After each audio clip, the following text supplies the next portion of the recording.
Hi, guys. Coming off of a holiday weekend. Oh, new shirt. Wife actually gave this to me yesterday.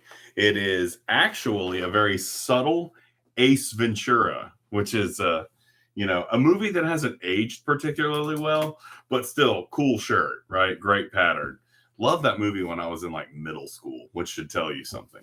In any case, I've been thinking a lot about this whole shark jumping thing.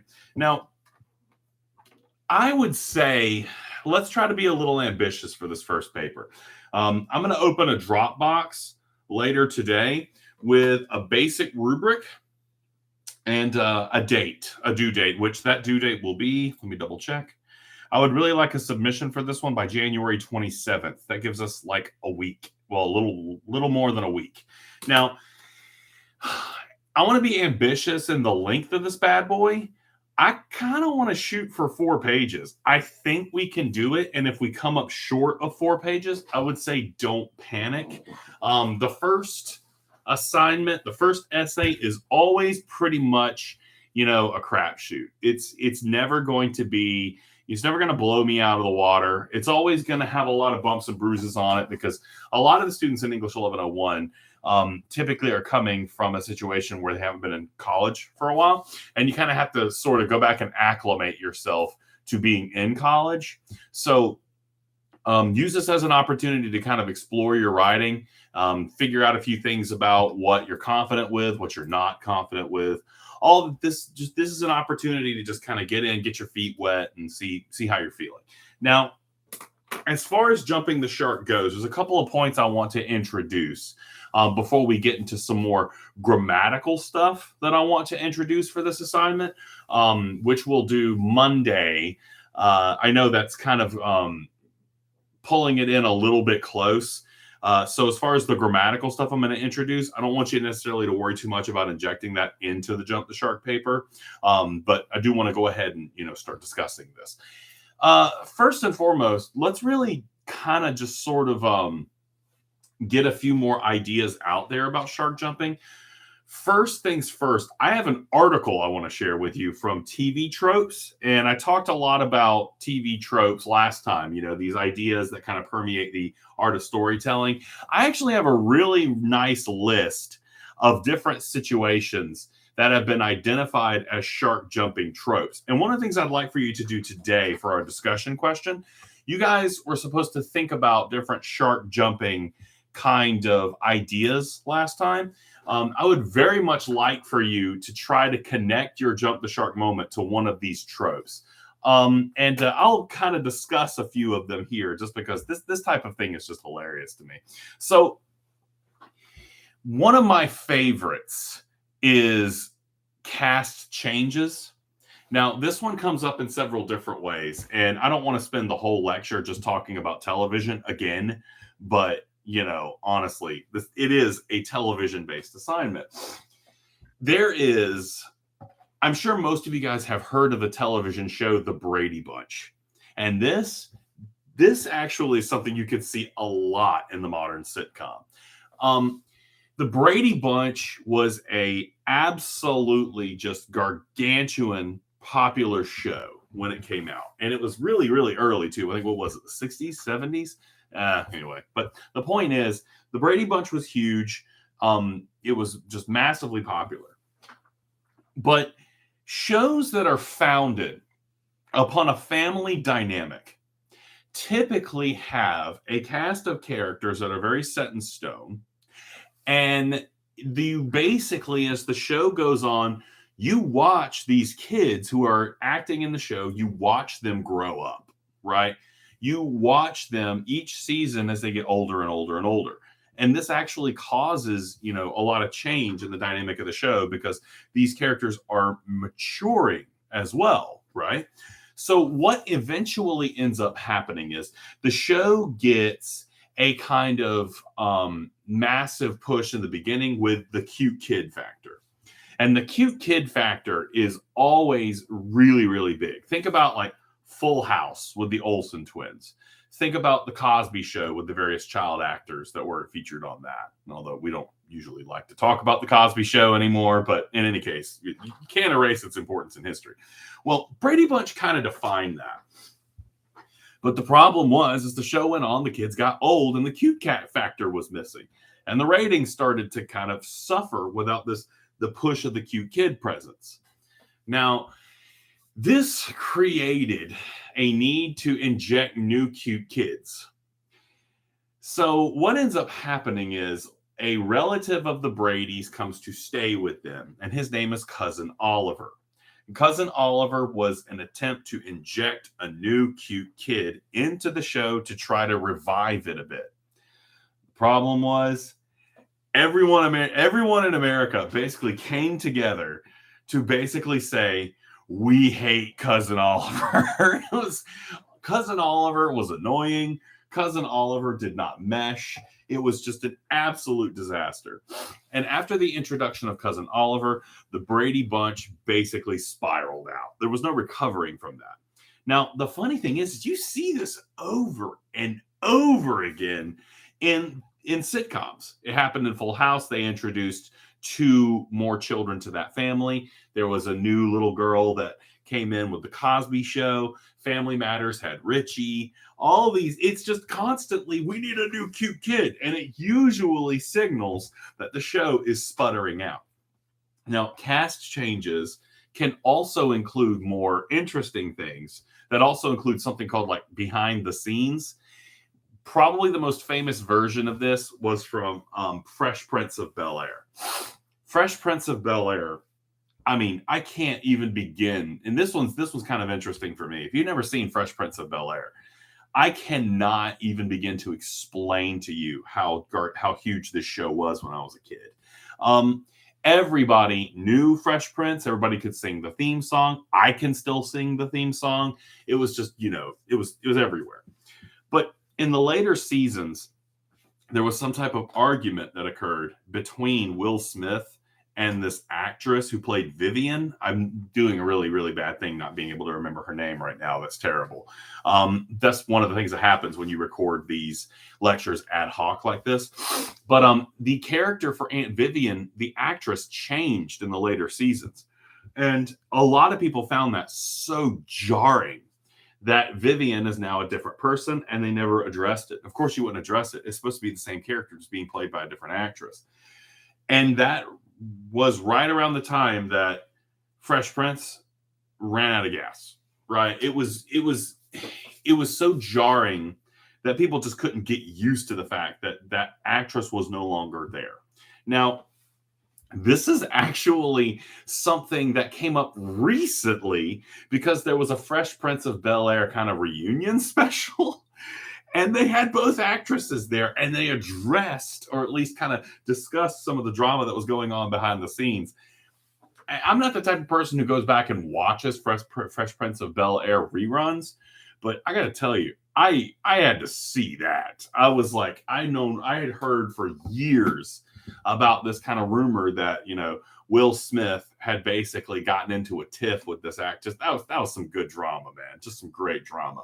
Now, plot development. I would give plot development probably the biggest example of this I ever saw was in the show Real Housewives. Now, again, I don't watch Real Housewives. My wife did because, whatever. Anyhow, in the later seasons of the of Desperate Housewives, I'm saying Real Housewives, in Desperate Housewives, there was an explosion that wiped out all of the whole suburb where the show is supposed to take place. And then it jumps ahead years and years into the future, which, again, anything that just completely violates the logic of the show, we're completely taken out of the chain of events that's been going on and on and on through the seasons for years and years and years. And now we're expected to jump 4 or 5 years into the future. We've been removed from what's going on in these characters' lives. And now we have to just sort of pick it up in the middle of all these developments. That's very much a plot development that kind of breaks the plot. So that's a really, really good one. This is gonna explode, and I really should not. Crap, here we go. One of my favorite examples of shark jumping, and I'm going to have to I really want to try to apply this to some examples outside of the realm of television after this one. Family Matters, which I've already mentioned. Family Matters has more shark jumping moments than any other show in history. And it did it like just so bat doo-doo insane that it's really hard to wrap, really hard to even conceive of the things that the show did. This would fall for me under the category of gimmicks. And as you open up these different tropes on this website, you actually get a whole bunch of different tags that you can apply. Gimmicks are basically like mechanics of the show that are essential to the show's function. Family Matters was a spinoff of another old sitcom called Perfect Strangers. And I remember Perfect Strangers. I love Perfect Strangers. This is all my childhood I'm dealing with here, so bear with me. But in any case, Family Matters was supposed to be about a middle-class Chicago African-American family. And it was supposed to go with our email. It was supposed to, be very realistic and be, with a little bit of kookiness, but it wasn't supposed to be just this absolute insane romp through science fiction, which is what it became. And the reason that it became this strange science fiction, spiral into madness was because of the character of Steve Urkel. Most people aren't aware of this. Steve Urkel was never meant to be a staple of the show. Steve Urkel was a gimmick for the pilot because the people who were testing when they showed the show to people, they weren't connecting with the actors very well. The premise seemed bland and flat. So what they did in the pilot was they introduced this really zany, goofy character in the form of the nerd, Steve Urkel. What they didn't expect was that the audience loved Steve Urkel more than anything else about the show, more than about the family plot lines, more than the kind of realistic exploration of a middle-class African-American family. Boom, no, Steve Urkel. Steve Urkel tested so well that he became the center and the whole show was built around him. Meaning the show got ridiculous really fast. Now, from here, the show actually got worse or better, depending on what you're looking for, because Steve Urkel took the Winslow family. Like at one point, he built a robot of himself that was completely intelligent. He built a nuclear bomb in his basement. He created love potions. He turned himself into a sexy alter ego named Stefan Urkel. It was a mess. And towards the end of the series, a bunch of ventriloquist dummies came to life and started trying to kill the Winslows. I can't even begin to explain to you guys how off the rails this got, right? And I could go even further down this rabbit hole, but I want to try to tamp this down. The point I'm trying to make here is you guys have started thinking about your shark jump moments. There is a whole buffet of opportunities for a show to jump the shark. And there's so many of them that it actually gets kind of difficult to separate them. They run into each other. But the good news is that, and this is, I'm kind of stepping on my own toes here, but I'll go ahead. We can always double back. It's my lecture, dang it. Shark jumping moments are arguable, right? Meaning, and this is something my students struggle with a great deal when they begin English 1101. And this is something that happens to all my classes. And I have to kind of, reassure students in this regard. You don't have to be correct in your identification of a jump the shark moment. This is about argumentation. I may have talked about this a little bit already, but ultimately, there is no right or wrong answer to this problem, right? You can say a show jumped the shark on the very first episode, right? I've seen that work before. You could potentially make that argument for Family Matters. You could say this show jumped the shark when Urkel nearly blew up Chicago with a nuclear bomb a few seasons in. Or, then another really good one, the show jumped networks. It went from ABC to CBS which is another one of those big, oh, that's it for the show. If it changes networks, it's done, right? All of those are equally correct answers. You're under no obligation to prove yourself right in, like, unarguable terms. It is ultimately an opinion. This is a preliminary foray into more complex argumentation that we will explore later. We're also mixing in a little bit of research here. The TV Tropes website that I'm going to attach to this video has a lot of really cool ideas that you might be able to apply in all sorts of other different places. Let's talk a little bit about shark jumping moments outside of television again, just because, this stuff's kind of interesting to me. I want you to see how you can take this outside. Jump the shark moment for me. My personality is almost completely built around these shirts. I am my shirts. That could be it for me, right? Once I got my first Roosevelt shirt, I was just like, well, this is me now. Another one for me, personal jump the shark moments can be humorous. They can be tragic. They can be all sorts of different things.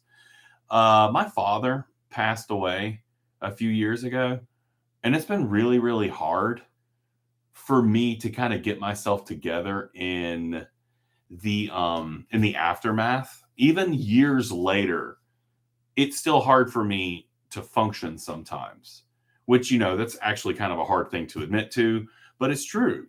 Like, there are certain things in our lives, and I'm hoping that, as I go through very, very, very, very complicated therapy for a lot of different things, I'm hoping, to, get my pep and my drive back.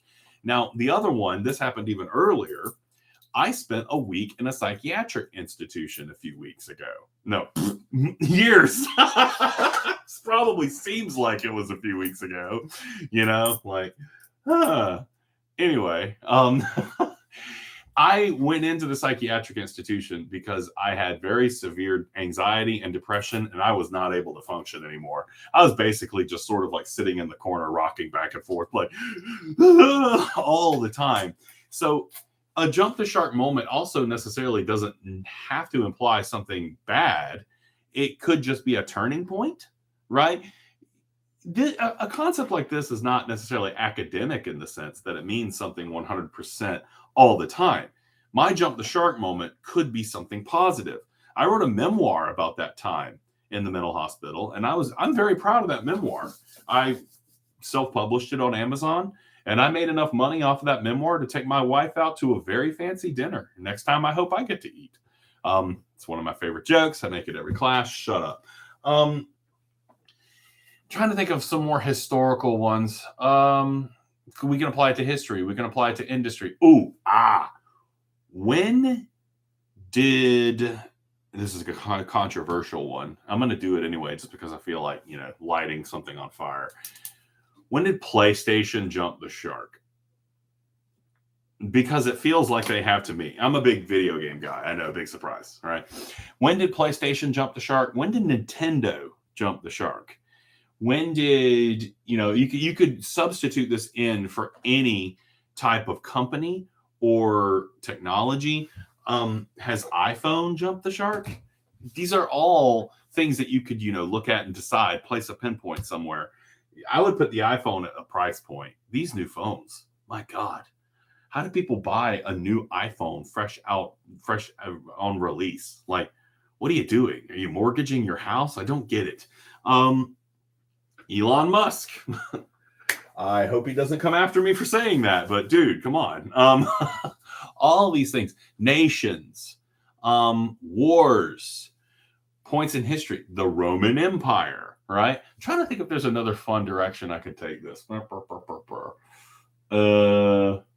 It's pretty much almost universal. All you have to do is look for a turning point. Look for some type of linchpin moment where things changed, and you could make a jump the shark argument. It is simply something that changed everything that came after it, right? A pivotal moment. Now, we've explored this concept. We've opened it up a little bit more. We've gotten into kind of the guts. That's a little gross, but kind of the nooks and crannies of this idea. I already have you thinking about your jump the shark moments, which I need to go in and give you guys some credit for in the discussion forum. So let's continue with this idea. I want you guys to read the article that I'm going to post, the Jumping the Shark TV tropes. And I want you to go back and I want you to think about your jump the shark moment that you have chosen. And we need to start going ahead and kind of committing to something because we're getting close to the due date. Does it match up with one of the tropes released on this website? Does it show us, or can you kind of throw it in with something going on with this wiki article? Does it have some type of similarity? If not, that's okay. But which one do you think it could potentially, connect with? So read this website and see if you can find some type of connection to it. Now, next time, we'll talk about a grammar issue, and we're also going to talk about maybe like forming the first draft. I don't know, maybe I should do a little bit more with this, the discussion question. What the problem is? I'm not going to complain about Martin Luther King Jr.'s, holiday. But man, coming in and giving us a 3-day weekend where I don't post a video actually kind of breaks my legs. Big gap between, where we were and now we've got to turn in this first paper. I'm almost wondering if it might be best. Let's do this. Instead of next Thursday, let's put off the due date for this paper to the following Tuesday, just so that I'll have another YouTube lecture to kind of play around a bit. And I can do a little bit more drafting between here and a